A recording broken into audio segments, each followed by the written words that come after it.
দেখতে পাবা।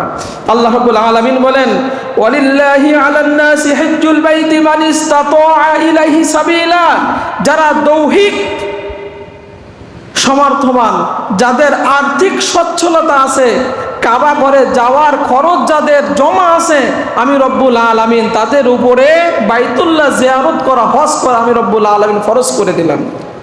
ওয়ামান কাফারা ফাইন্নাল্লাহা গনিয়্যুন আনিল আলামিন, এই সচ্ছল ব্যক্তি যদি মুখ ফিরায়া নেয়, যদি কাবা ঘরে না যায়, হজ যদি না করে, মনে রাখবা বিশ্ববাসীর কাছে আমি রব্বুল আলামিন মুখাপেক্ষী না, ক্ষতি তোমার হবে।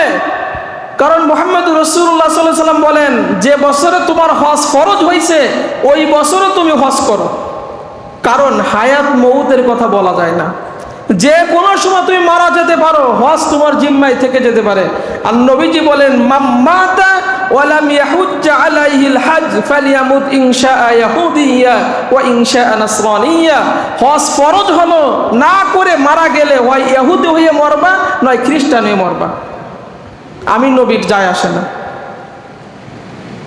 এই জন্য যে বছরে হজ ফরজ হয়েছে ওই বছরেই হজ করতে হবে, কারণ আপনি মারা যেতে পারেন, অসুস্থ হতে পারেন, পঙ্গু হয়ে যেতে পারেন, অথবা যানবাহন যাতায়াতের সমস্যা সৃষ্টি হতে পারে, যেরকম করোনা হলো, সরকার লিমিটেশন দিয়ে দিল, এই শর্ত নামের হজ করতে যাওয়া যাবে না, এই না করে হজ করতে যাওয়া যাবে না। ওই যে একটা ধরেন দুর্ঘটনা হয়ে গেল, ঢালাওভাবে যাদের উপর হজ ফরজ সবাই কিন্তু যেতে পারে নাই, যেতে পারছে।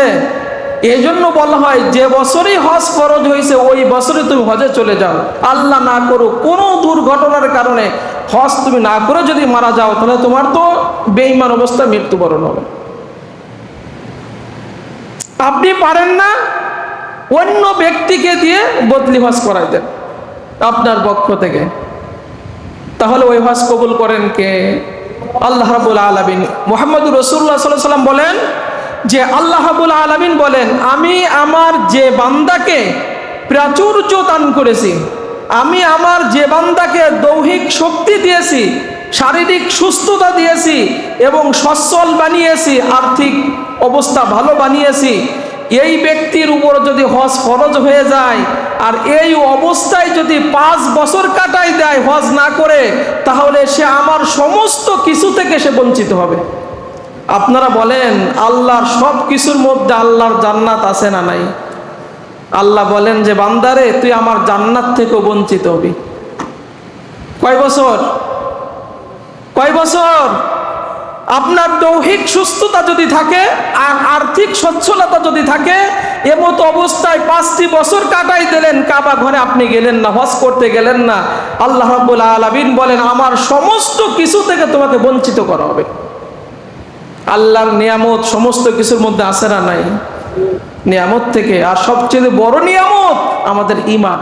আল্লাহ যে আমাদের ঈমানদার বানিয়েছেন, এইটা সবচেয়ে বড় নিয়ামত। আর এই ঈমান যদি আমাদের কাছ থেকে ছিনিয়ে নেওয়া হয়, বেঈমান অবস্থা আমাদের মৃত্যুবরণ হবে। এই জন্য আল্লাহ রাব্বুল আলামিন বলেন, বান্দারে দৈহিক সুস্থতা তোমাকে দিয়েছি।